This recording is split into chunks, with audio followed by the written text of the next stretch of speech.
Welcome to Nerdmusement.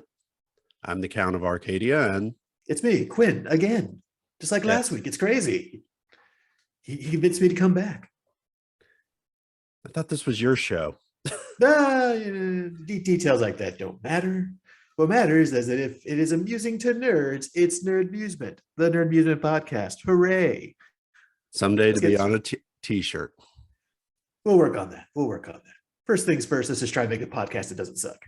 Hey, the first one was for something that got edited at 1 a.m. It's all good. It's path of personal improvement. It's okay. As long as we try to do better each time, that's all we can ask for. There you go. Yeah. There you go. Exactly. All right. So let's see. What do we got this week? We're going to do some thoughts on some indie movies, some video game updates, and something about Crunchyroll. Yes. Oh, first quick update. So we talked about Six Flags Over Texas last week, how things are moving in the right direction. They got a Renaissance Award. They've already surprised us with another improvement. They've already moved. Oh, there we go. Yes, it looks like you got the picture there. So they already went through and just refurbished the entire entryway, moved the scanning areas up, put everything underneath the shaded area, took these old box offices that have been sitting around unused for, or at least a decade now, probably At more. least 3 years. Yeah, and got those refurbished, reopened, put those in use. It's way more convenient. It's way more efficient. They brought back in more efficient security. Basically, just all these improvements to get people in there. And if people have to wait in line for events, they'll at least be in shade. Oh, and they added a guest services booth out in the parking lot. Got that old booth out there rebuilt and back in use now too. So if you have guest services issues, you don't have to actually go in the park anymore. So yeah, just big set of improvements have been overdue for long time, and boom, just knocked out, taken care of. Ron McKenzie strikes again. Well, fixing more problems, doing his thing. Ron McKenzie is somebody who, is always looking for ways to improve his parks. He did that with Fiesta Texas, and now he's doing that with Over Texas. And it's obvious that he takes suggestions that people fill out and he tries to improve it with whatever budget he has, which is something that everyone should do. It's not, you can't always build a brand new B&M roller coaster, but at the same time, you can at least look at what needs improvement and make go the about experience better. Yeah. Because what you want is people coming back each week to your park. You don't want people, saying, oh, yeah, you mean Dirtville? Or is my favorite park in North America is conveniently next to a mud lake. Yes. Really needs a lot of work. Honestly, they should go with the mud theme, Mud World. What park is this? It's in Seattle. What park is this? What's the name of the park? It's by Mud Lake in Seattle. I just call it Mud World. Okay, I guess we'll look that up some other time. We'll look for the Mud Lake Park. Okay. Yeah, it has an actual name. It's just when I saw well, I'm sure it was. I doubt they just market themselves as that park next to the Mud Lake. Actually, it's more like the water That'll park, bring them in. The water park that has an amusement park attached to it. Next to Mud Lake. Yeah, it's important to get an actual name of that place, but okay, moving on. So a little extra update done. Let's move on to here. Let's see. So next, I guess we're going to talk about the films first, I guess. Yes. Okay, and I think I'm first up on that one. Yep. So, okay, because we both kind of ended up going and seeing different movies, just because we didn't. It's a big metroplex. It's hard to meet up sometimes. We just went off and saw a film we've been wanting to see, so we're just going to talk about the one we went to. I went and saw also because no one told me to. Things sometimes things are spontaneous. But anyway, I went and saw The Last Duel, which is directed by Ridley Scott. It's got Ben Affleck, Jodie Comer, Matt Damon, and Adam Driver. And it's it's Ridley Scott, and it's Ridley Scott trying to do history again, which that can be really fun, like with Gladiator, or that can be a complete catastrophe, like Kingdom of Heaven, where he did the visuals great. He kind of managed to create a vision of that world of that time that was kind of entrancing, but completely got the history wrong. Just got every little detail all ass backwards, basically trying to insert his own completely different narrative and bias into it, just destroying the actual historical context. That didn't happen in this case. not too much so. There's a little bit of that, unfortunately, but overall, Last Duel is actually a very enjoyable film. Scott did create this wonderful vision of 14th century medieval France, that the high medieval period before the Renaissance. There's a lot of action, of course, culminating in the duel in question. It focuses on the two main characters, who are Jacques Legris and I was kind of slaughtered the pronunciation here. John de Courage is a squire, later knight of the realm, who actually came pretty important later on. Who basically had known each other and serviced each other, but had come into friction as Legris became very popular with their mutual liege, while de Courage kind of focused on military service, and there came a lot of disputes about land and such, and the two really started kind of turning on each other, and then finally Legris raped Courage's wife, or at least that's the allegation, and probably did, quite frankly. And this resulted in them finally challenging to a judicial duel. And the last one of these ever occurred in France. This was not a duel of honor, like I challenge you with this issue. This is actually a legally mandated. The courts have agreed you two must fight. And whoever wins is proof that God is showing that their account of events is accurate. Something that obviously is not we do today, or have done quite some time, that has been kind of publicized from Game of Thrones, where George R.R. Martin brought that same thing into his fictional Westeros. So again, overall, they didn't have the guy from Iceland come in and beat up a poor dwarf. No, because in actual judicial duels, whenever possible, champions really aren't allowed. I mean, if the other party is capable of fighting, then they should be fighting. And again, all in all, pretty good. I mean, the movie is basically done in 3 parts. First part being John's version of events, then Legris' version of events, and then finally, this is a part where it gets we were saying a little bit. They call it the truth. It's really Marguerite, John's wife, the woman who was raped, her version of events. Unfortunately, which is good, because that's something that is missing. I mean, all the history on this event has always been about the 2 men. She's left out. She doesn't really get a voice. But the fact that when it comes down to it, it's mostly about what was done to her. And she's the one who's really aggrieved, though unfortunately French law at the time didn't quite see it that way. But that's also, unfortunately, where even though there's this noble intention to bring her in like that, that's also where the movie breaks down, because they call it the truth. But this is where historically we don't have much fact. We don't know very much about Marguerite. We don't know very much about the details of what happened to her exactly, and just leading up through the trial and so forth. And really, just to make her to play up her role as the victim here, Scott just takes every possible little thing from both accounts that negatively impacts either man, and anything that afflicts Marguerite to make her more sympathetic, and throws that in there in this giant pot. And again, that's where it kind of gets a little overbaked. Even the official reviews, who respect the intent there, are going like, yeah, this really got a little bit tiresome. We have the 2 interesting versions of the first 2 chapters, for either man telling a version of the story, and then the third, and then we have the fight at the end, which is this incredibly gory, vicious duel, because duels are not noble. Dances of swords, they are vicious and brutal. There's blood everywhere, and gosh, it's just an absolute mess. And the duel is, and it's wonderfully filmed that way. What happened to Alexander Hamilton and our president Andrew Jackson? Yeah. Well, because again, there's no honorific in it. It's simply, you get maybe the initial salutes at the beginning and the starting structure, but after that, one man's dead, and there's gonna beat the shit out of each other trying to achieve that. That's Even what if one that's what just this is. points his gun or takes his sword. No, judicial duel is one man has to die. Yeah. A critical event has occurred. The truth must be known. Someone is lying and must pay for that lie with their life. One person is telling the truth and must be allowed to live by virtue of them being the truth teller. God is going to make that happen. That's how the judicial duel works, as opposed to an honor duel, which is just two men trying to work out a matter of a social dispute of some kind. This is life, and judicial duel is life and death.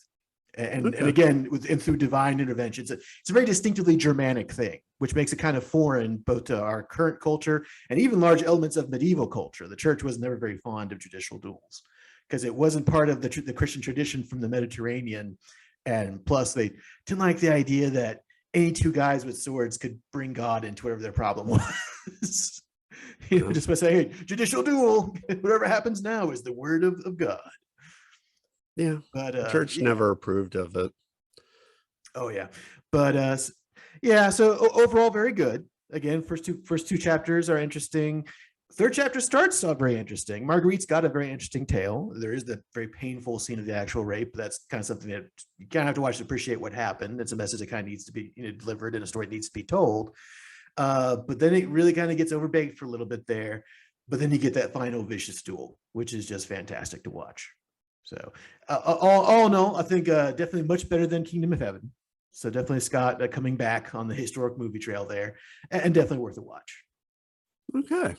Yeah. Well, we go from one Ridley Scott movie to a former Ridley Scott actor, where Sean Harris played King Arthur in The Green Knight.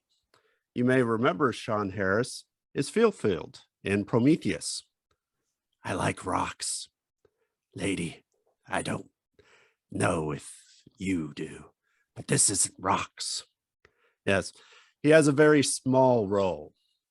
It's actually, The Green Knight is Sir Gawain and the Green Knight is one of my favorite stories that I read in college and early Middle English. And it's a very interesting tale. They begin the story as tradition at a Christmas banquet, but oddly, Arthur isn't shown to be the noble host that he was in the short story or novella.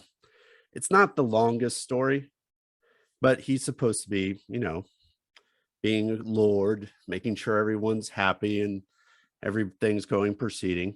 And then this fellow played by Ralph Innes, the Green Knight, appears, and his nephew, Gawain, answers the call of the Green Knight, this mysterious creature who looks like he's made of plants but has armor. And well, actually, at this point, might be better because this is a retelling of the classic Gawain and the Green Knight tale. Yes. So it's probably best to kind of start with that. What is that tale? How does this movie differ? How does it do things differently versus that story? Because the basic. Well, I was going to get there. Right. Anyhow, so Gawain proceeds to take a sword and he cuts the Green Knight's head off.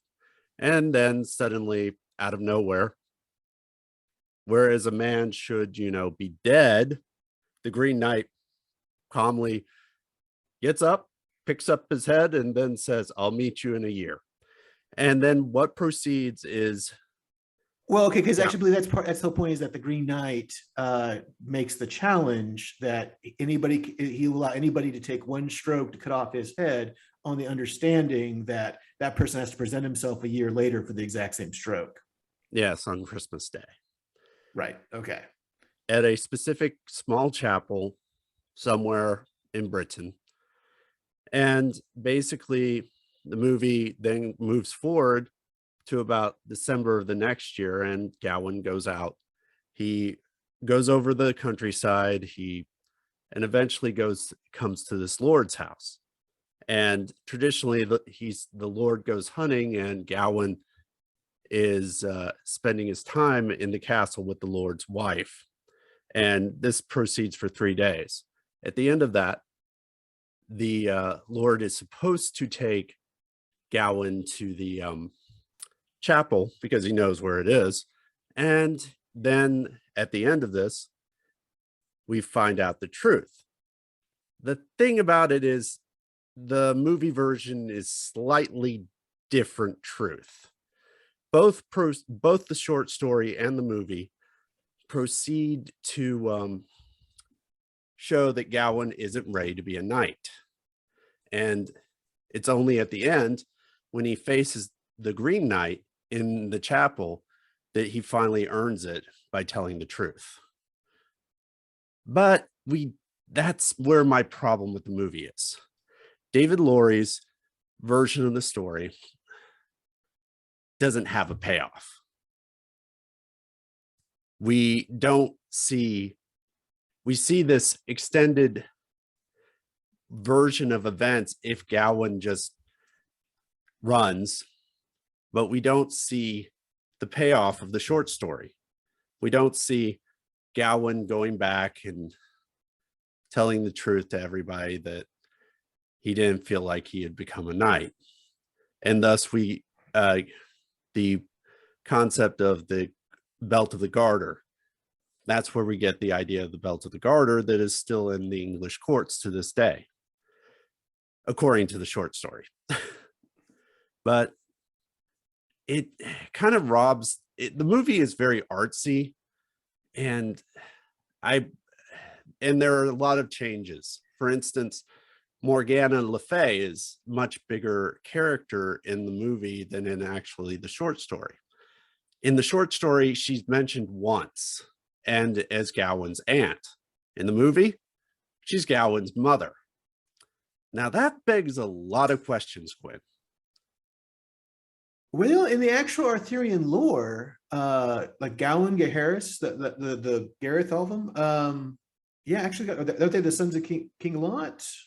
No, Gawain's the nephew of Arthur in both versions, but Arthur has 3 sisters. That's right. Oh, that's right. That's right. Because actually, it is. It's the sons of King Lot, but they're nephews of Arthur because Arthur's sister marries King Lot, and that's it's not Morgana. You're Morgan Le Fay. Yeah, not Morgana. But you're right, though. That's not Morgan Le Fay is someone else. So okay, yeah, that is a little bit weird. Yeah, so it gets to the point where I'm like, is Gawain supposed to be a stand-in for Mordred? That was what was going through my head the whole movie. And it's an okay movie. It's just, for me, I didn't get the payoff I wanted. And it's just, I can't recommend it, but you might enjoy it more. Actually, hang on, let me check that, because yeah, okay. And so in the official Le Morte d'Arthur canon, so Thomas Mallory's version, which is one of the most accepted ones, yes, Morgan actually is Arthur's half brother. They have the same mother, Igraine, just where Igraine was deceived into sleeping with Uther to conceive Arthur. Morgan's father is Igraine's actual husband. So Gawain is is Arthur's, so that's the same thing. Yeah. So Gawain, Gaheris, Gareth, all of them, the G boy. Yeah, I know. More French versus Proto-English. Yeah, so yeah, and that's why Mordred is a vile creation, because he's a creation of incest. Yes. Yes. So okay, yeah, this yeah,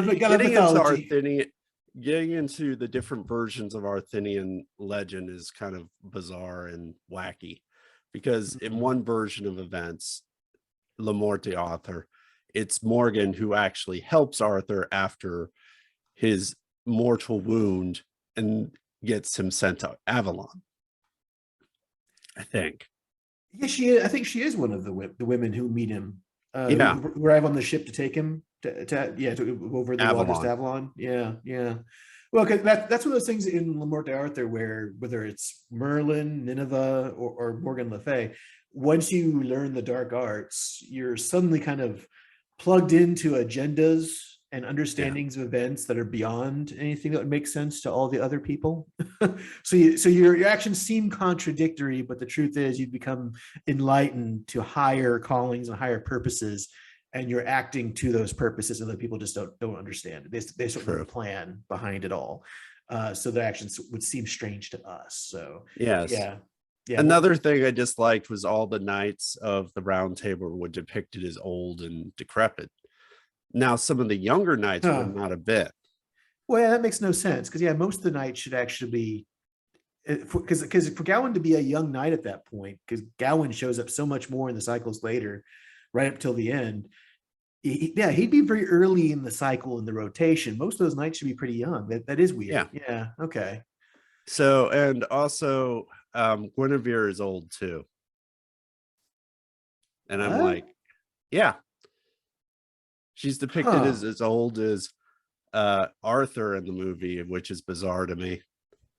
Because, if you're going to do Thomas More and you're going to have Lancelot, and the downfall of Camelot is through, Lancelot and Guinevere's twist. So it was a good attempt. It was much better than the Sean Connery version of the Green Knight. Hmm. Yes, I'm Sean Connery. I'm the Green Knight. I'm just painted slightly green. Did they actually do that? Yes. Weird. Okay. Yes. It's like green armor does the job. You don't actually have to paint them green. It's No, they painted okay. his hair green. Huh. Okay. Yes. And he's just standing around screaming at people and being like, aha, you thought you could get me on Jeopardy, but this is the Green Knight. So, Well, I don't know. I can actually kind of see that because there is that kind of background of Celtic lore that underlies a lot of the Arthurian lore. yeah, And you do have that concept of the Green Man that's within Celtic lore of a man kind of born of nature, usually shown even in carvings on cathedrals, where even the Christian artisans kind of carried the concept over. You see the idea of a man just kind of swathed in vines and leaves. and that's basically what the Green Yeah. Knight is depicted in the Green Knight as. He's the Green Man. Hmm. In fact, the whole beginning of the movie is kind of this thing where Morgan Le Fay is kind of doing some sort of spell, and the movie implies that she's behind the Green Knight,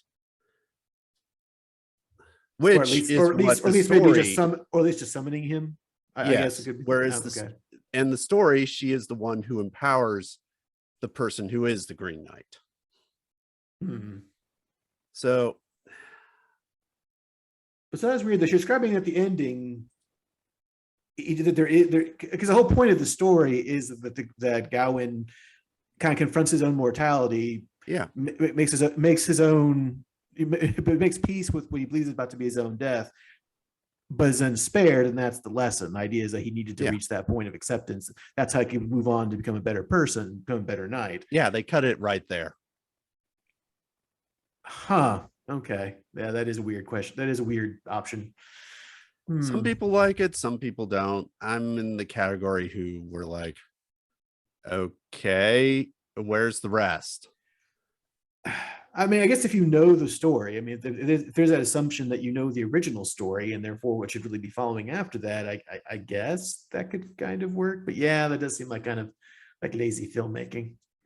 Well, no, it was an attempt to make a Gynex ending without, going to do the work. Leaving it open to interpretation. Yeah. And that's kind of the problem. Sir Gawain in the Green Knight isn't open to interpretation. The ending's right there. It's, he gets spared, he goes back, everyone's happy.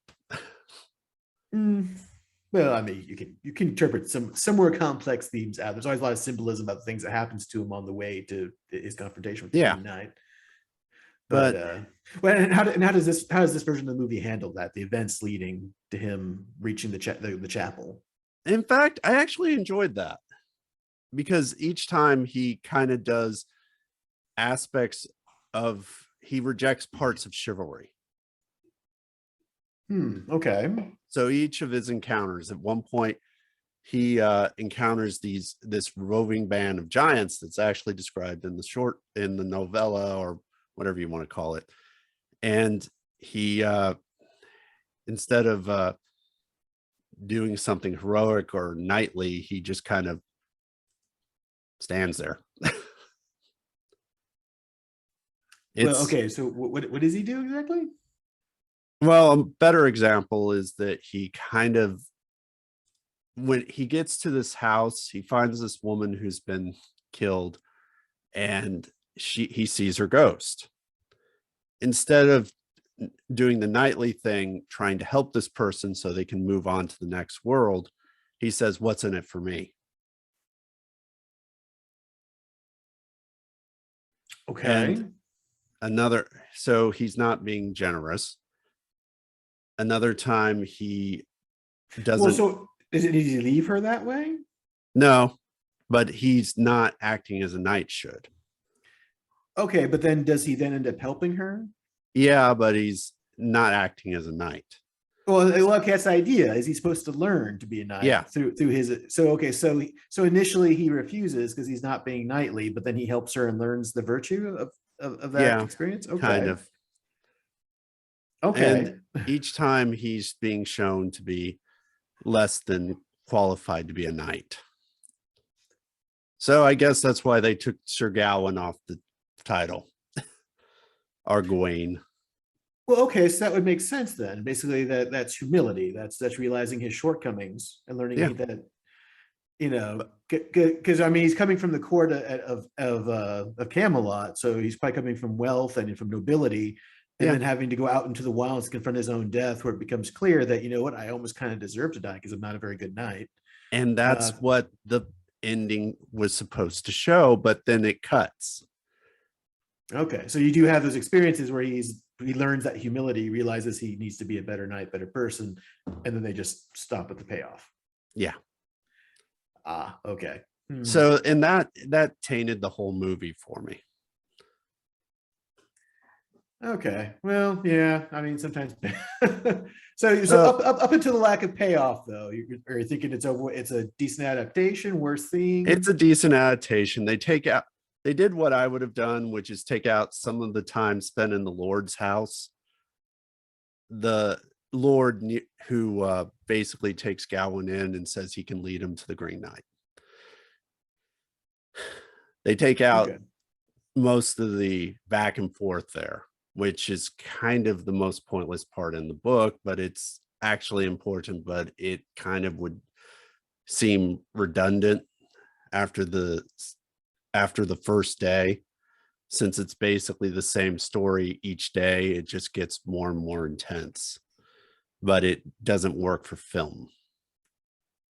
Okay. So yes, no, should someone go see this movie? Or if it comes on, make up your own decision.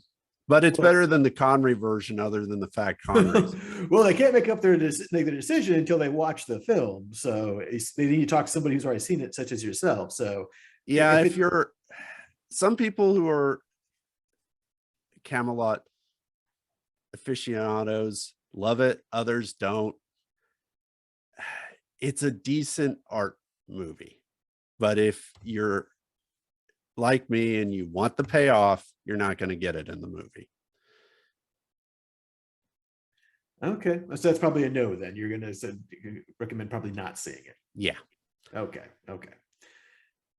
Cool. So that's, we each got to move on. Let's see what's next on our agenda for the evening. Let's talk about games. Yes. So actually, let's go ahead and start with the Halo Infinite latest trailer. Okay. Wow. So I felt pretty good seeing. I mean, Infinite, or Infinity. Actually, I'm sorry. Is it Halo Infinite? Halo Infinity. I keep forgetting. Where do they go with on that? I think it's Infinity, like the ship. Yes, it is Infinity. You're correct. Okay. So obviously the first reveals on it were not good. Obviously, they were having some trouble over there at 343. They should have gotten David Kaye to voice somebody who said, "I'll get you, Primal, this time." But it's looking better, way better now. looked worse than, as everyone remembers from the 2020 Halo Infinity trailer, the brutes look like Yeah, low they're kind res of garbage. Optimus Primal. But From yeah, but they look better now. That's the important yeah, thing. They've clearly made lots of improvements there, and so the big revelation, it's going to be much more open world. It's going to be kind of like that, like it's like that. Well, it's technically the second level where you've landed on the Halo in the first game. Because first level, obviously, you're on board the Pillar of Autumn, and then you escape and you reach the ring. And at that point, it's kind of open world. You're driving around, learning the environment. And while it's still technically kind of on a path as far as where you need to go, you saw that feeling of exploration. And here it looks like they're actually taking that feeling and expanding it into a full-on open world game where you're just kind of choosing what targets you want to hit on the Halo, and what order you want to hit to an extent. And that actually looks kind of cool. is the leader of the Covenant offshoot going to show up? You know, what is this group called? Oh, the Banished. Yes. Atriox, Is the leader of the yes. Banished actually going to show up? He was in the trailer. We saw him. He shows up several times there, so I would assume so. Yes. So they're going to, so he got off of the Ark. Oh, well, they've got other ships. I mean, obviously, his main assault carrier got destroyed there in Halo Wars 2, but he's got other ships. So Yeah. yeah. And yeah, that's the other thing too. I'm also kind of hoping that since it is the Banished, and Atriox managed to, like jump on a ship and come over here to this Halo ring, maybe through some contrivance, the Spirit of Fire will be making an appearance. Hopefully, Well, I mean, there's no. that's I mean, always been a question I've had about Halo Infinity since they announced it. Is there going to be, is a the crossover Infinity, to is Wars. the Infinity actually going to be destroyed at the beginning of the game? That ship has never had good luck. Well, and that's the thing too, because they're also kind of hinting that a lot of things have happened since the end of Halo 5, and Yeah. that the UNSC is kind of on the. It was already bad enough when they had all these AIs going crazy, and Infinity seemed to be the only ship that was still operating autonomously. But it's sounding like it's even worse than that. I guess in addition to the AI revolt, they've also got the Banished coming in, and now the UNSC is just in total crisis. And oddly enough, there's really no reference of in Infinity. I mean, we have this other character finding the chief just floating in space, because apparently a lot of stuff's been happening, and it's apparently a substantial amount of time has passed too. I mean, it's not just like, oh, it's a little bit after the ending of the last game. No, it looks like a lot of things have actually happened. Well, for those who haven't read it, there is a book that ties into the reveal of the weapon, which I'm still pissed about them not naming the weapon. If you're gonna name Cortana, the sword had two sisters, so you could have named her one of the sister names, and I'm perfectly fine with the weapon being referred to as Joyous because of the way she acts. Well, I think it's because she's not supposed to be a fully fledged AI. She's an anti-Cortana, countermeasure that's just kept in reserve just in case. When you make an AI that powerful, you need something to take care of it just in case. So I can't. But at the same time, part of this is also that they kind of already made their big reveal of what the weapon is. That it's clearly a replacement for Katana in that dichotomy between for that interplay that the chief had, because they really botched that in the last game. The whole plot line between the chief and Cortana, just at the end of 4, if they'd ended it there, okay. I mean, you had that whole plot line with Cortana essentially dying due to rampancy, and that whole separation of the chief having to deal with his one loved one, being taken away from him, and coming to terms with that. And it was actually, a story that kind of appealed to people. And if that had been that'd been great. Instead, it's like, oh, next game, she's back and she's crazy. It's like, oh, and she stopped being an exhibitionist. Well, yeah, and then it's also her whole face looked different. Well, and just beyond graphically, just the character herself was just completely different. Now it's just like, oh, now I used to be part of this relationship between humans, and a particular human, and now I'm just a crazy AI who wants to take over the entire galaxy. And it's like, oh, okay, You just had to use her as your big crazy villain. Okay, that's great. After they basically got rid of the last villain for no real reason in the comics. Yeah, I think that's why they needed Atriox, because Cortana, not only was it that's just not the way that people wanted that story to end, but as a villain, even she just was kind of something that was kind of contrived. So I think they wanted Atriox back as somebody who's actually scary and who makes sense.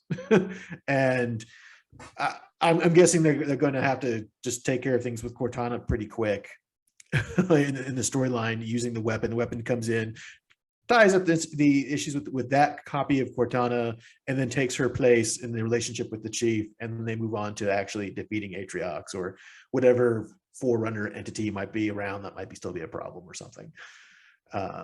We'll see. I mean, 343 hasn't exactly been delivering too great in these last couple of installments, but at least visually it looks good and the gameplay looks good. So hopefully they got a decent plot this time. Well, one can hope. Yes. They did bring back one of the old producers. Yes, and hopefully that makes the difference. Okay, let's see what's next on our video game list here. The update to Animal Crossing. Yes, I've played with it a little bit, but gosh, there's so much in there that Nintendo really you can tell that all this time people have just been asking for things. Nintendo was okay, we'll put it on the list, and then they actually did the list. They basically did all of it. I'm still shocked about the obsession with the froggy chair. Okay. You can make a throne. Why would you want the froggy chair? But some frogs. So I guess we'll do this.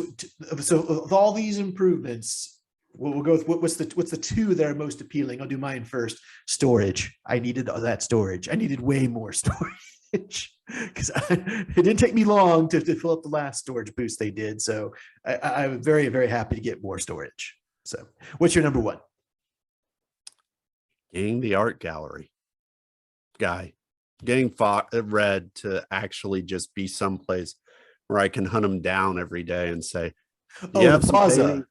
The plaza on the island. So yes, okay, which is cool because that addresses the whole I need something from a particular vendor who only shows up. I don't know exactly.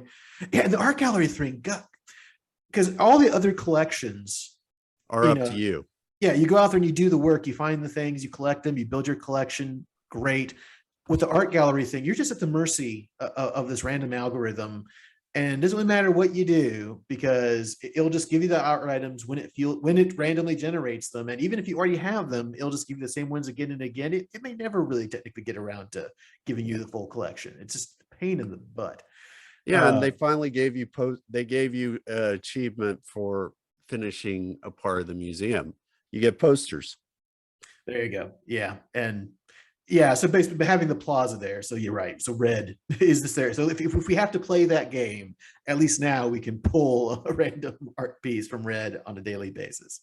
Yeah. So at least that makes it much more feasible and less of a pipe dream. Like, oh, I really love to get that achievement because I filled out the rest of the museum, but the art gallery just remains unachievable.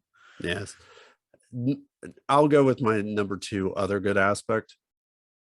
I was finally able to put that small amusement park I wanted on the island. Oh yeah, because they added a lot of like the Ferris wheel and other kind of ride things. Yeah. No roller coaster, but Yeah, that may have been asking a little bit too much, but yeah. Oh, come on. Everyone wants to design their own roller coaster in Animal Crossing. What happened to that villager? He flew off. And my number two is it's a tie between Cap'n being there to take you to the different islands, which are much more variety now. So kind of like the plaza kind of addressed the issue with the randomness of the getting access to things from different specialized vendors. Cap'n solves the problem of I need something that's from a different season, or a different region type that I normally wouldn't have access to unless I play games with the date on my Switch, which can have some ramifications that could be a problem down the road. So this just says, okay, you know what? Just go talk to Kappa, and he'll take you out to some of the islands that have different places. Randomly. Yeah. Just So if you that's have enough cool. miles, Nook And, miles. and of course the cafe. Yeah. Yes. You like your Brewster being back. Yes. Oh yeah. Though, okay, it's introducing coffee and cooking in general and food as a particular item outside of the fruit and such, but I do think like that they haven't quite exploited that as much as they could. Well, to be fair, I haven't done much with any cooking, mostly because where do you get sugar? Where do you get brown sugar? Yeah, you got to figure it. Well, because we're so used to the resources gathering chains that have been established for so long. Now it's like, oh wait, new stuff. There's other things we're supposed to look for here. Crazy. Yeah, I know. I haven't found any weed. I haven't found sugar cane. I haven't found, all Well, this stuff. go out with Kappa. He'll take you to crazy new islands. You'll find this I stuff. guess. uh, But what were your disappointments, if any? well, there is the fact that the obvious strategy here, though, is they did package this with the new DLC, which is interesting in its own way too. Well, it's free DLC with the DLC. Well, yeah, but they're releasing it at the same time because clearly this is also they're trying to hit us with all this stuff at one time to push the value of the new plan. But we'll come back to that in a second, but because obviously that's going to be our next topic. Yeah.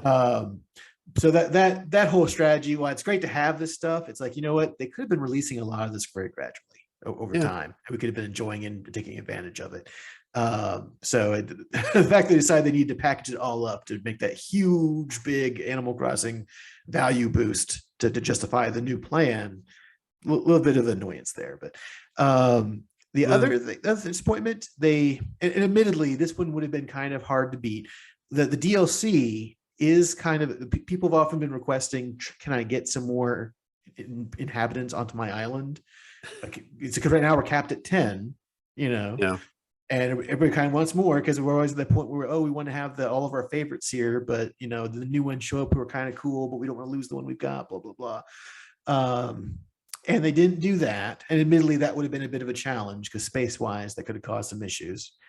So the DLC kind of, it does that because that's where you can go out and build island homes for other characters, and that way you can. And that once you've done that, you can then go visit them. They're kind of part of your social circle, so you manage to turn them into kind of an inhabitant of yours, but it's not quite the same. I do wish they had tried to look at a way maybe of trying to get maybe sneaking in one or two more inhabitant slots, or even worst case scenario saying, hey, if you're willing to restart your game, we'll slightly increase the size of the island, maybe, so you can get more stuff in there. But really, that would have been kind of that might have been a bit of a shock to some people, because that would have required, losing islands with years of work on them potentially, especially since they also didn't add the ability to save islands on save files. So you could have multiple islands, multiple save files like on other games.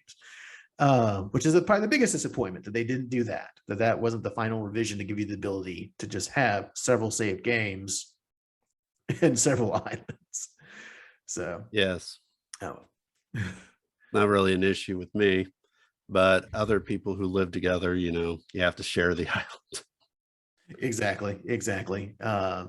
Which I think is kind of the complication too, that they wanted to have that shared experience with the shared Switch. But then how do you do that exactly? You could do different users choose, from, because that'd be giving different users access to the save files for another user, which is a no-no for most gamer profile design. Obviously, save files belonging to one profile should be off limits to anybody other than that profile, just for basic security reasons. So yeah, that's kind of I can see the challenges. I'm not saying it's just them not wanting to give it to us for some reason. I understand there are issues that would need to be addressed that could cause other problems, but still, I wish they'd taken a crack at embracing the challenge, see if they could have done something there. But, so let's just go on to the elephant in the room. Yeah, so overall, this was all done to help sell the new upgraded plan, the expansion pass, as they call it. Yes. Which, to be fair, the N64 collection that they're going to have, seems like it's going to be very good for what it is. You're going to have stuff like Banjo and Kazooie. You're going to have, you get off the bat Send and Punishment, and you have Sega Genesis. Yay. Yeah, the Genesis stuff it's mostly kind of a clip on because those are games that everybody kind of has now because they've been available In for so one long. form or another. With one exception, Musha. Oh yeah. That came out of nowhere because that's been one that everyone's really wanted. It's one of those Sega games that's really prized by collectors, which kind of made it a pain that unless you wanted to go do emulators, you weren't going to be able to get your hands on a copy to actually play it.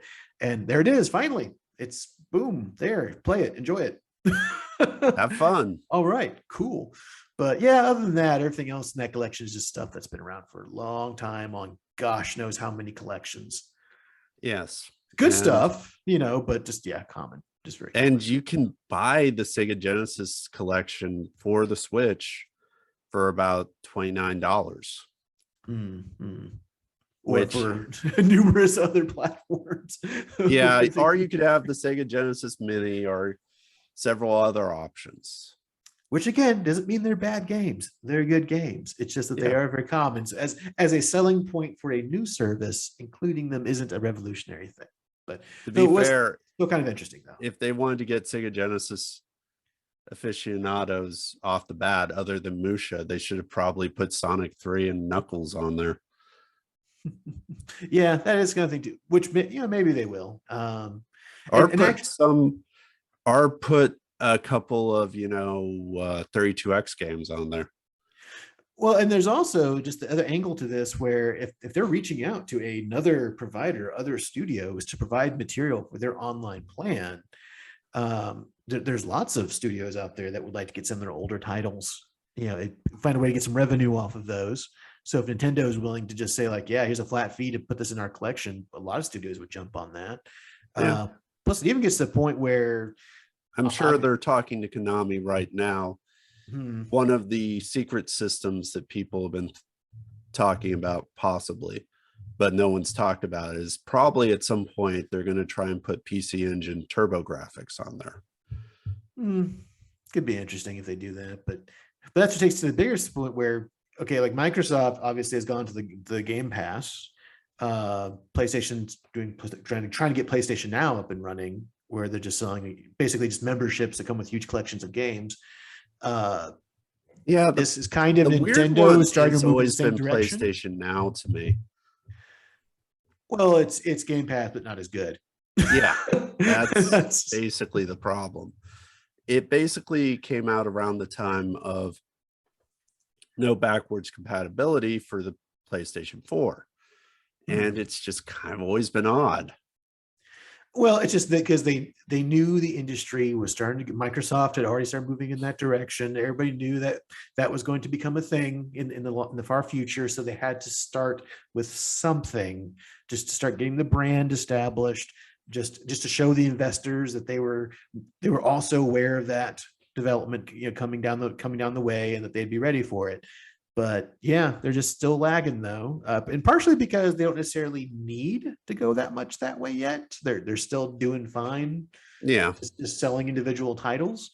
But yeah, as Microsoft obviously starts getting more and more ongoing success with Game Pass, Sony will have to get more serious about their offering. But that brings us back to Nintendo now. So if Nintendo is willing to keep offering larger and larger collections of games and games from other providers, even much like Game Pass or PlayStation Now, as part of an online service package, does that mean that they're kind of actually thinking in terms of, this is where gaming is going to go someday, so we need to start creating something similar where we're offering a big package of games, which at some point, I mean, they've already got two price plans, with just like Sony and Microsoft for your basic service for online, and then your additional service with all the game libraries. That's what they've done here too. Yeah, the interesting thing to me when talking about Microsoft is that the rumors going around, thanks to the approval in Germany, that the original GoldenEye is probably going, if it is coming back, it's probably going to be on Nintendo's and Microsoft. That'd be nice. I mean, obviously at this point though, that's going to technically be property of of Microsoft. So why people would want it Well, back on Nintendo because of the actually, N64 legacy. the little sad truth about GoldenEye, because it's a Bond title, is it belongs ultimately to Eon Productions, and Eon Productions will say, "Oh yeah, you." The Bond titles are weird when it comes to video games, but because we all remember the long period where EA had the license and basically, okay, Yeah, well, they did a lot of middling installments to say the least. yes. There's some that were good. I mean, occasionally there Well, were a couple of good ones there. Usually when they everything would or just go ahead and nothing was pretty good. The one which was the 3D, the third person with Pierce Brosnan, yeah. basically the fifth Brosnan Bond outing. But yeah, and then you have GoldenEye Rogue Agent. Oh God. Well, so I think the question on everybody's mind though is so I went ahead and paid for the new plan for the expanded pass. I mean, but as far as is it really worth the money? I'm going to say to most users, probably not. Well, it It, depends. yeah, it is for the Animal Crossing people, obviously, because they're getting the Animal Crossing DLC with it. Let's say But there's a person who has no other way of playing their favorite N64 game, which is say Mario Kart 64 for whatever reason. As long as they play it offline and they're not playing too aggressively, it's great. The minute you take it online, there's going to be lag. Oh, yes, there will be lag. yes, and also some of the games because people have been showing a lot of footage of the Ocarina of Time version and comparing it to all the original and other adaptations. It looks bad. The emulator that they used for the M64 titles are definitely a step down from prior emulators they used because like Well, it's water effects probably don't the come up at same all. emulator as the one on the Super Mario 3D collection. No, it's not. It isn't? In fact, that's one of the most noticeable things about it is that the new emulator seems to be something more in house. While for the Super Mario 3D collection, they actually used an outside title, an outside license for their emulator. So, that one's better, much better, quite frankly. So, yeah, It was developed by Nerd, which is Nintendo's European development, correct? let's have to look into that a little bit more. But yeah, it's not. The main thing is that's not the same one. It's definitely a new one they're using now. It's something internal from Nintendo, and you can see that it has problems Yeah. because it's not showing a lot of the graphics effects. The most obvious one was when they're just showing water effects. They're just Yes. not there. They're just not there at all in the new version. Yeah. Which is really glaring and an obvious problem, but which makes you wonder Which how will much be testing they why did. Wave Racer 64 takes a while. Yeah, because at this point, that game would not be even worth converting at all if without those effects. It would just be. I mean, seriously, But you'd just oddly, be on a Sin and weird. Punishment's fairly good. Mm-hmm. Then again, the little sad truth is I've always played it slightly emulated because even on the Wii it was emulated. Let's see. I mean, as far as the future, the next step, I mean, Improve they're the emulation. probably going to add more N64 titles. I think people who had already done some data mining, so there's supposed to be at least 31 slots or something like that. I think it's a little higher, but we know for sure that Banjo Kazooie is going to be there, which means that other rare titles might show up.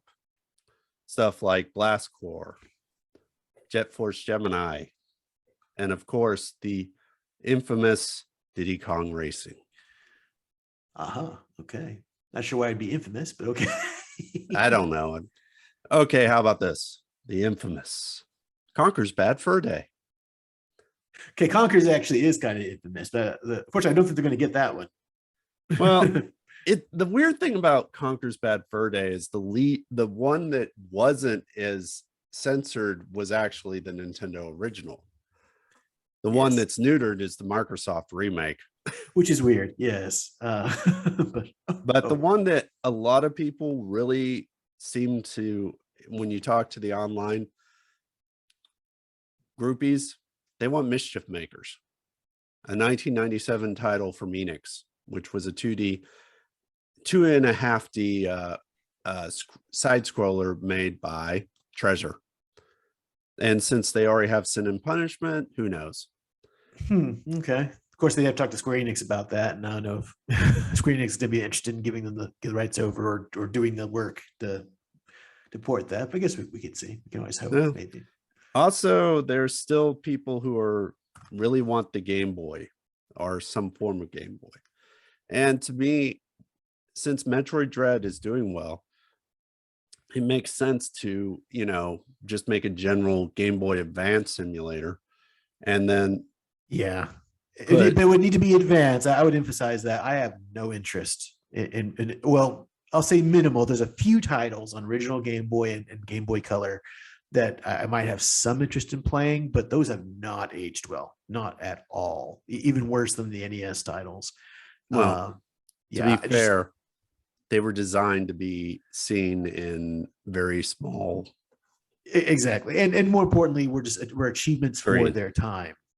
It was a different era. The limitations were real, but now that we're past that era, they just haven't aged well. It's the difference, but it's the difference between people who can still enjoy certain NES titles, but really don't enjoy the Atari stuff because it's just so simple. Well, I still love Super Mario Land. But yeah, if it's GBA, the advance has enough titles that are still going to look pretty decent and have a lot of fun to them. So I could see. Well, it's a 32-bit processor on the Advanced. Yeah, versus that might be the 8-bit processors on the Game Boy and Game Boy Color. Yes. But people still love Shantae, and she premiered on the Color. Mm-hmm. But we'll see. Hopefully they'll add more to it. But speaking of Nintendo, there is some people saying that a Switch successor may be on the horizon. As some may know, at the financial briefing last Thursday, President Shutoru Furukawa of Nintendo says the successor is in the works, just it's not anytime soon. Well, that's one of those things, because it's one of the stories that comes and goes, because there's always a successor in the works. They're always evaluating hardware prototypes.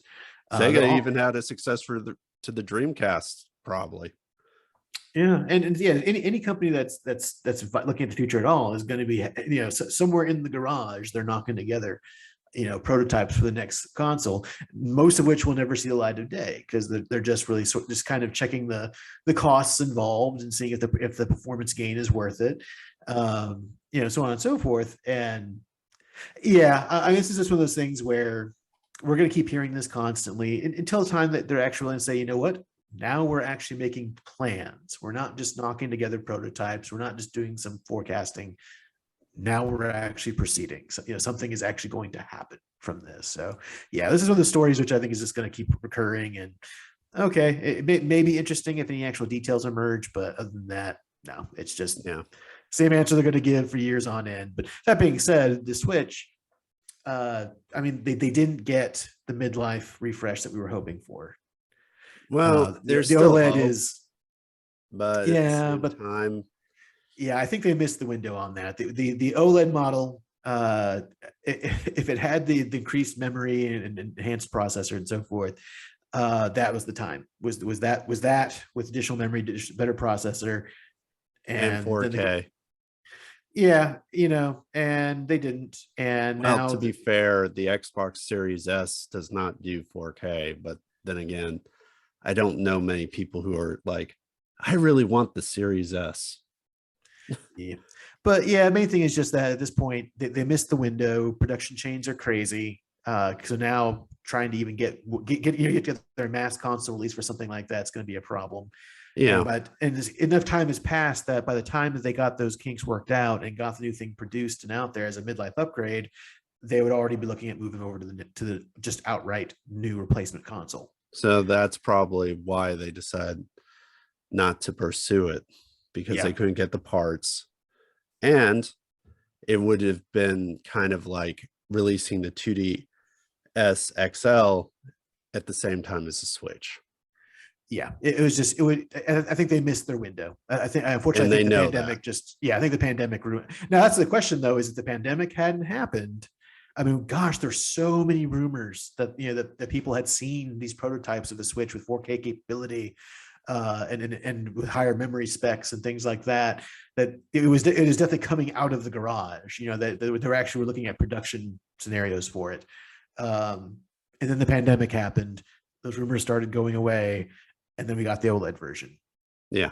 Which kind of seems like a stripped down version. Like they just realized, okay, what can we get the new screen? And of course, we can take these refinements we figured out from feedback from the Switch that's out there, as far as like fixing the stand and other things, and incorporate those.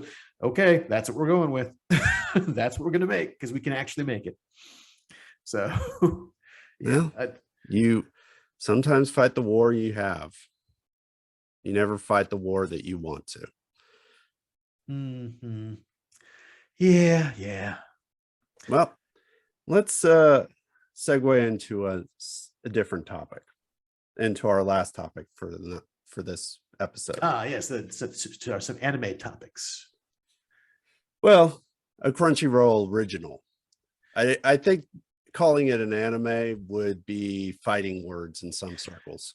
Which means you're talking about High Guardian Spice. Yes.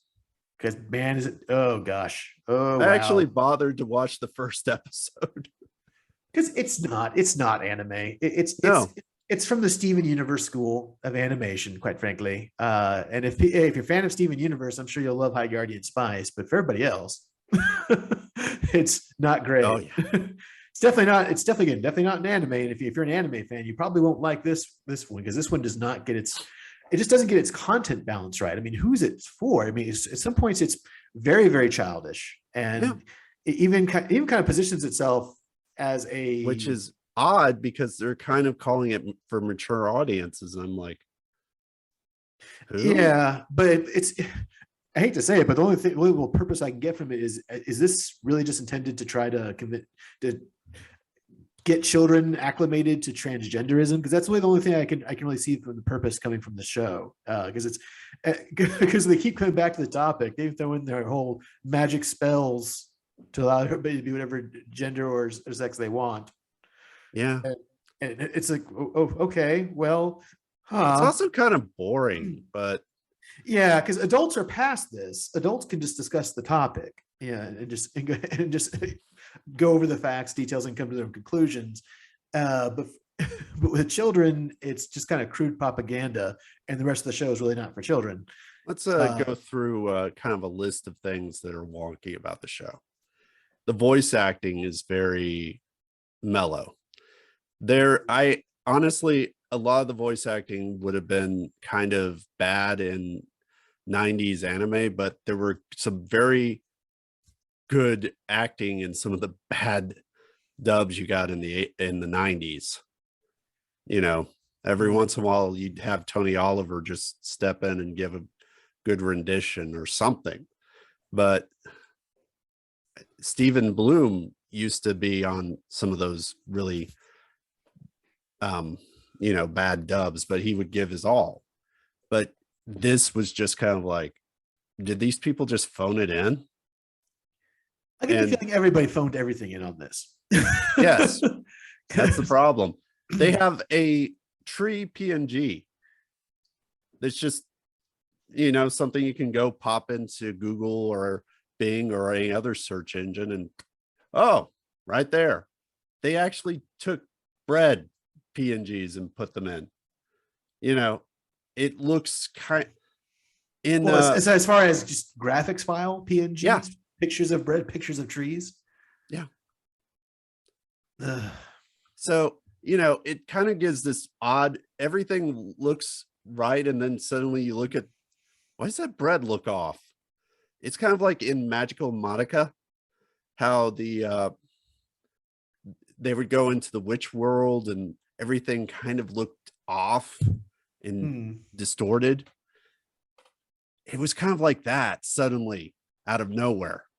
And then you have the weirdness in story about they have all these ogres and orcs and they're all doing menial labor. Yeah, they're kind of slaves. Yeah.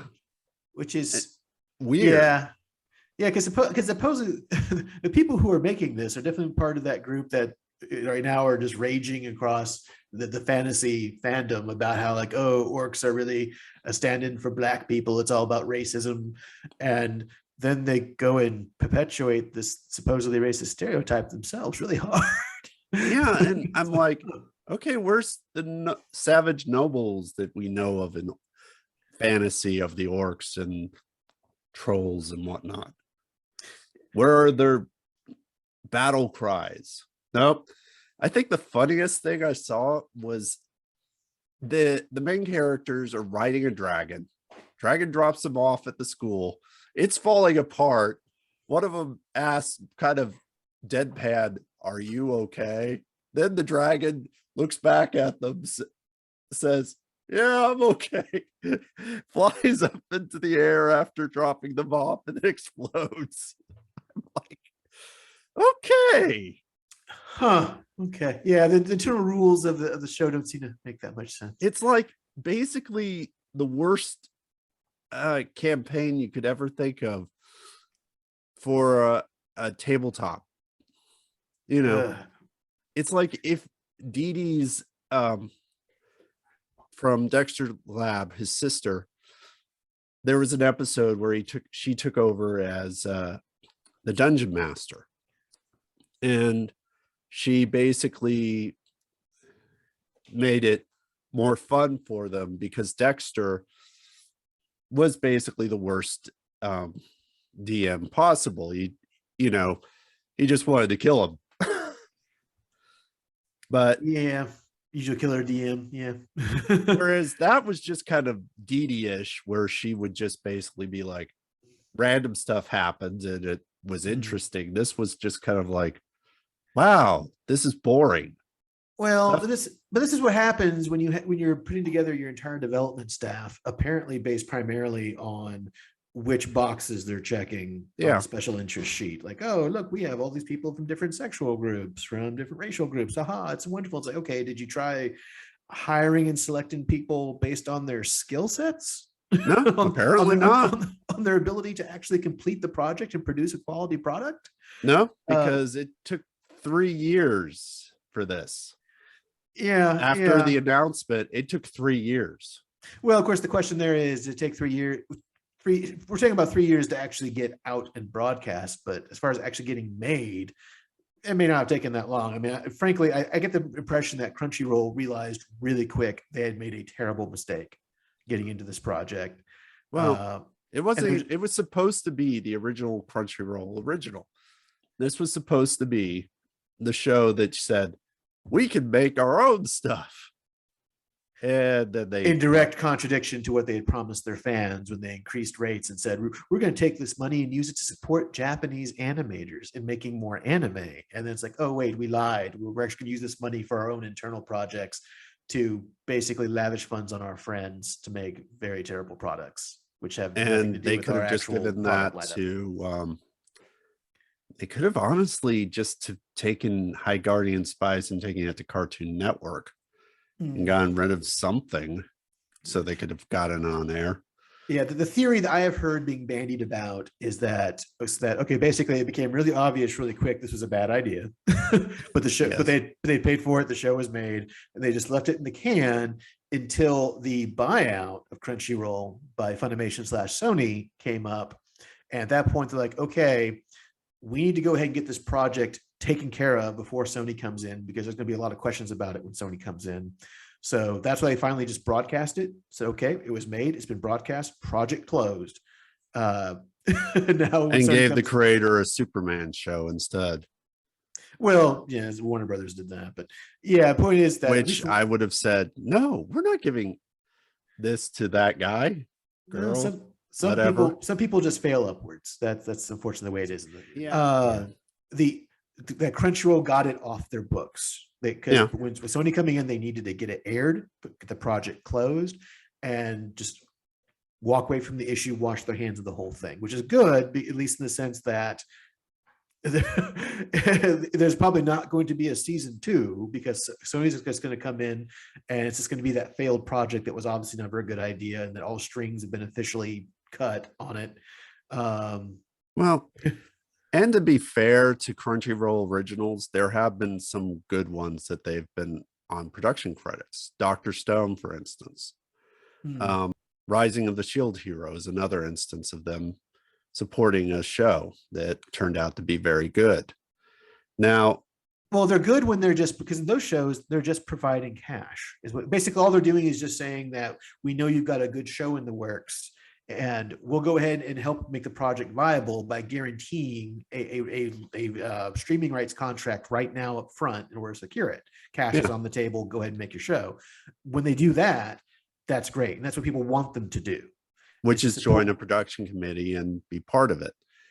Yeah. I don't Well, think, even then, it's just no, just put a contract on the table, put money on the table, so they know that it'll be there to finance the show and get the hell out of the way. Let the yeah, Japanese creators do what they're going to do.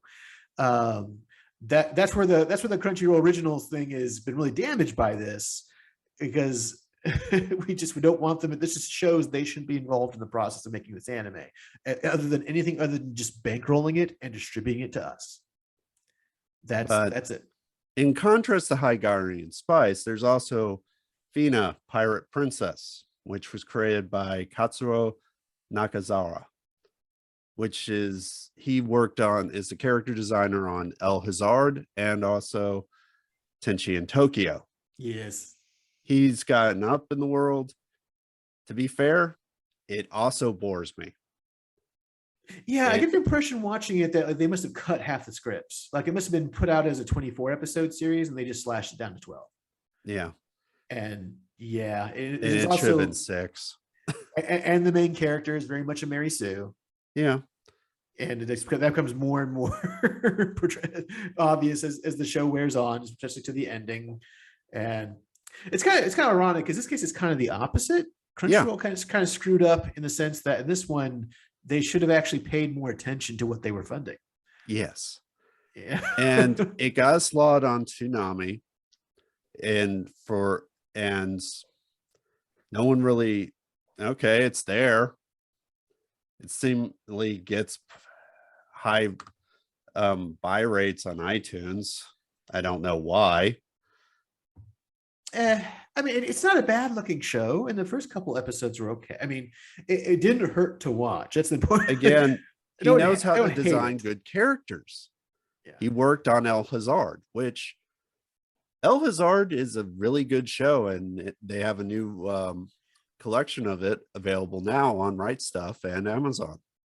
Well, but the problem is, it's one thing to design some characters; it's another thing to actually write scripts and Yes, actually and sketch out a plot. In other words, develop the intellectual property as a whole. And yeah, that's what he's doing here. And he did not do it. Now, again, I don't know. Maybe if this really was supposed to be a 24 episode thing, and if that had been the case, and it had actually gotten full plot development, if this would have made more sense and more characters would have been developed and things would have just flowed better. Maybe that was. But yeah, the final product definitely was not bad, but definitely not great. Very, very forgettable.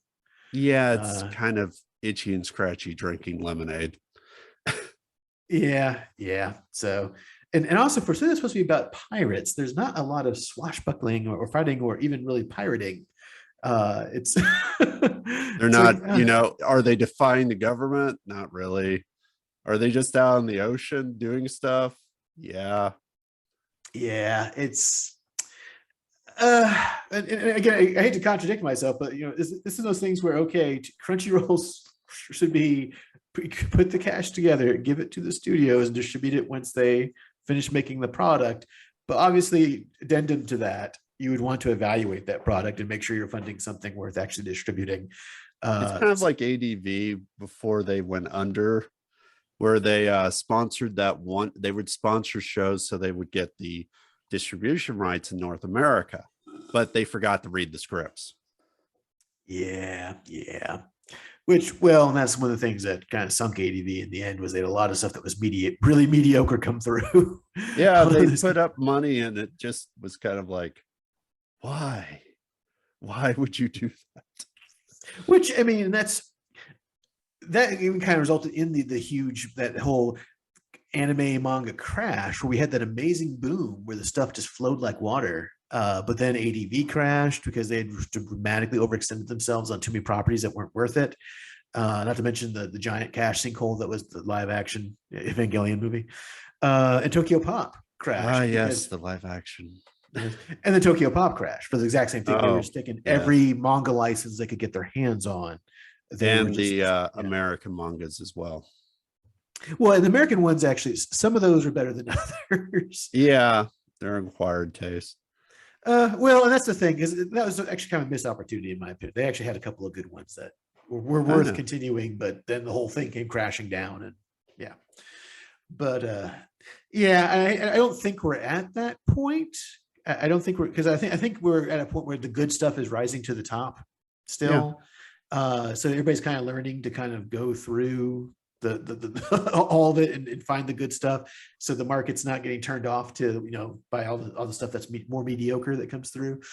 But but yeah, it's kind of a situation. I last night, after watching the first episode of Hardy Guardian Spice, I watched Anima. Oh, Evangelion Anima? Yeah. Or okay. The Sunrise show from Sunrise Beyond. How'd that go? You told me about it, that when we went to Retropalooza.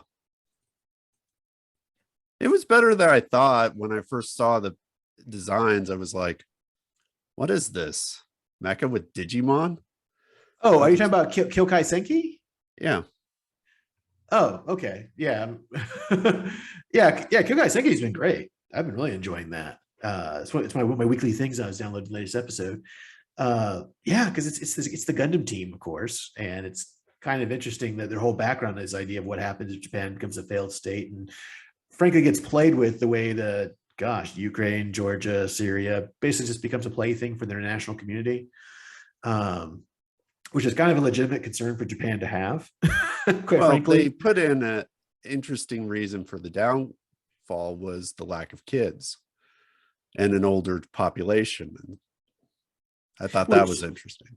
Well, because that is Japan's got a couple of fears right now, a couple of problems that they're kind of trying to address, and it's kind of rolls them all up to one as its background, and then in the aftermath of the Japan occupied by all the other major powers in the world, of a resistance force starting to come together using some of the technology produced by the Japanese at the very end, particularly these very advanced AMAIMs.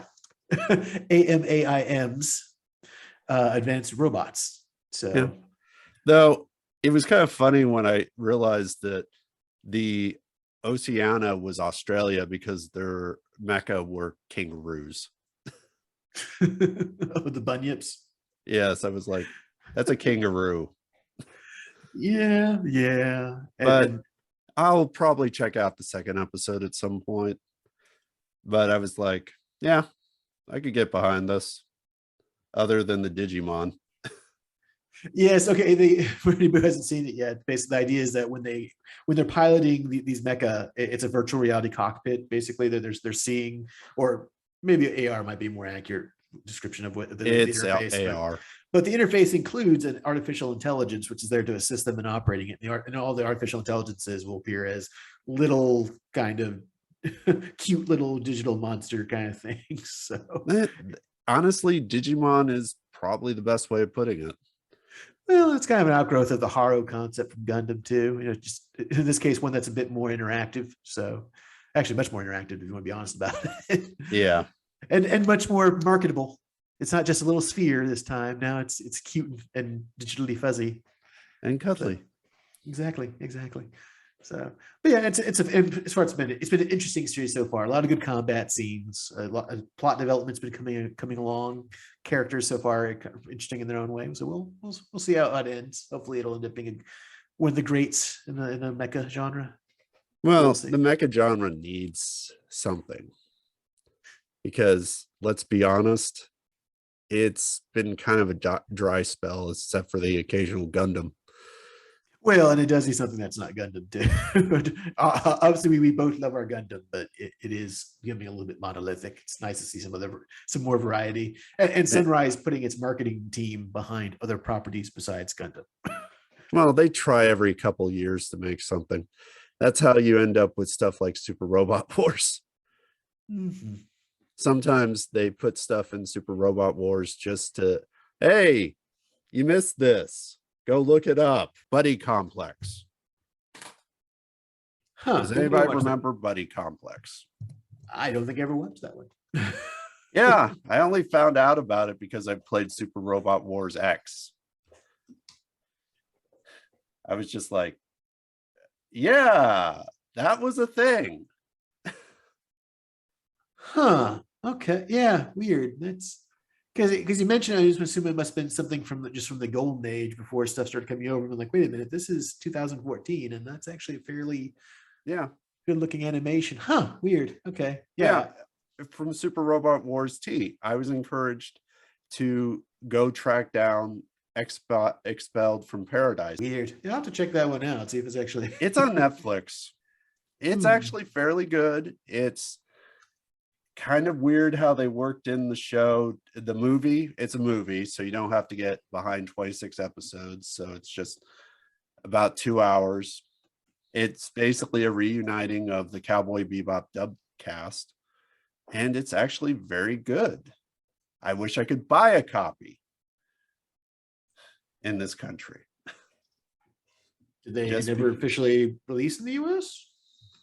They don't have a Blu-ray. Huh. Well, yeah. I mean, that is how they. One reason why they love digital so much is they can kind of release first to digital, and then if it's not quite as popular as they want, they can save themselves from putting Nope, actual it's cash still down for a not. Blu-ray release. It's But Region B. But it's a very good movie that, got overlooked by a lot of people. did the manga at least come over? I don't know if I think it was just a straight to movie production. But there's no way to actually get a Region A or a Region 1. Well, it says they actually did. It says they did a 13 episode TV series Expelled from Paradise? for Buddy Complex. Oh, Buddy Complex is a different one. Expelled from Paradise was a different production. Expelled from Paradise is a mecha movie where a lot of people have moved into a digital reality. And basically this AI starts jamming stuff. And so this scientist gets out of the matrix basically, and she goes to try and track down who's hacking their reality, and there are people living outside the matrix, and she has to connect with people. But the fun thing is she was so overzealous to get out of the matrix to solve the problem. The clone body they made for her is basically a teenage body. So basically, she's lived her life inside this virtual reality matrix to the point, but then there's a problem, and she has to go outside of it to investigate what's happening. So they have to give her a clone body for her to do that. Yep. Okay, interesting. Okay, It's an interesting movie with a lot of questions that it's like an old 80s anime movie that you discover that it's really good. Like A Wind Named Amnesia. Other than the ending. Oh God, that ending. And it's another 2014 release. Geez, did I just miss a lot of anime in 2014, I guess? Well, I did get you a copy of Super Robot Wars T. Do you I have a gigantic game pile I need to work through. Anyway. It's the curse of the modern era that we live in an age of a ridiculous abundance of treasures that we just don't have enough time in our lives to enjoy them all, quite frankly. I have at least 196 titles on the Switch, some of which are actually collections. So you can actually say, well, I have over 200. I don't know. Yeah, that's where it gets kind of scary to even try to work out, like, you know what, maybe I'll try to work these games in, by Christmas or something. And then you're like, oh, wait a minute. Like, and that game's a collection. So that's actually like 3 games. So and then it's like, oh man. If our, channel gets more popular, maybe we'll, do some, viewing of movies and making comments. Or maybe play some games online too. We can also do that. We'll see. We'll see. Oh, come Well, on, we'll you know. we'll see what's out there. We'll see what's out there. Unfortunately, I think we've pretty much hit our time limit for today's Yes. podcast. So yes. So we'll be back at some point here at New Nerdmusement. Because remember, if it's amusing to nerds, it's Nerdmusement. See you next time.